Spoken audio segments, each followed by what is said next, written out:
पंचगंगा नदीत मिसळणारे प्रदूषित पाणी रोखा, अन्यथा आर या पारची लढाई, आंदोलन अंकुशच्या वतीने दिले निवेदन. शिरोळ तालुक्यातील अनेक गावांची जीवनदायिनी असलेली पंचगंगा नदी सध्या मृतावस्थेत गेलेली आहे. या नदीकाठावर असलेल्या सगळ्याच गावांना प्रदूषित पाण्याने मरणासन्न परिस्थितीत नेऊन ठेवले आहे. या नदी प्रदूषणास अनेक घटक कारणीभूत असले तरी सर्वात जास्त जबाबदार इचलकरंजी औद्योगिक वसाहतीतील प्रोसेस युनिट याला मुख्यत्वे जबाबदार आहेत आणि त्यापाठोपाठ इचलकरंजी नगरपरिषद. प्रोसेस युनिटमधील प्रदूषित पाणी कधी प्रक्रिया करून नदीत सोडले जाते तर कधी प्रदूषित पाणी थेट नदीत सोडले जाते. जणू नदीला या लोकांनी गटार समजून त्यांचा हा व्यवहार चालू आहे. या पंचगंगेच्या काठावर असणाऱ्या गावांची तहान भागवणारी ही नदी आज याच गावांना या प्रोसेस युनिटनी सोडलेलं विष पिण्याची वेळ या उद्योगपतींनी पंचगंगा काठावर असणाऱ्या नागरिकांवर आणली आहे.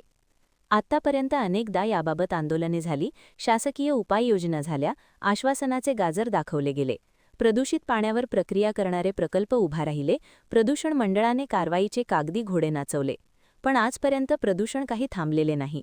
प्रदूषण थांबले ते फक्त एकाच वर्षी थांबले, ज्यावेळी कोरोनाने या उद्योगांची चाके थांबवली होती तेव्हा.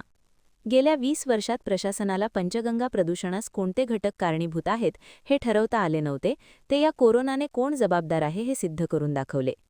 ज्या नदीतील पाणी या काठावरील जनता पिण्यासाठी वापरते, जनावरे त्या पाण्यावरच जगतात, त्याच पाण्यावर इथली शेती फुलते, तो सगळा पंचगंगा काठ या प्रदूषणाने काळवंडला आहे. या नदी प्रदूषणाविरोधात आता इथली जनता अस्तित्वाचा प्रश्न म्हणून प्रयत्न करणार आहे आणि ही आरपारची लढाई म्हणून तोही लढाई लढणार आहे. हा प्रश्न कायमचा निकाली निघावा अशीच सगळ्या नागरिकांची अपेक्षा आहे. आमची या गावातील समस्त नागरिकांच्याकडून मागणी आहे की ओढ्याद्वारे नदीत मिसळणारे हे प्रदूषित पाणी आपण येत्या 15 दिवसात रोखावे. हे प्रदूषित पाणी नाही रोखले तर आम्ही नागरिक आमच्या जीवनमरणाचा प्रश्न म्हणून ते प्रदूषित पाणी नदीत येऊ नये म्हणून आम्ही आमच्या विचाराने ते रोखणार आहोत. या पंचगंगा काठावरील आम्ही नागरिक आणि आमचे उत्पन्नाचे साधन असलेले आमचे पशुधन जिवंत राहावे असे आपल्याला वाटत असेल तर तातडीने यावर कार्यवाही करा. नागरिकांच्यावर आंदोलनाची वेळ आणून देऊ नये असा इशारा आंदोलन अंकुशच्या वतीने देण्यात आला. याचे निवेदन प्रांताधिकारी यांना देण्यात आले. यावेळी आंदोलन अंकुशचे प्रमुख धनाजी चुडमुंगे, राकेश जगदाळे, दीपक पाटील, नागेश काळे, रोहित पाटील, मंगेश नलवडे, प्रभाकर बंडगर, कृष्णा देशमुख, प्रकाश बावडेकर, आनंद भातमारे, संभाजी निंबाळकर, धनाजी माने, प्रमोद नाईक, बाबूराव मुंगळे आदी उपस्थित होते. महान कार्य न्यूजसाठी इचलकरंजीहून सुभाष भस्मे.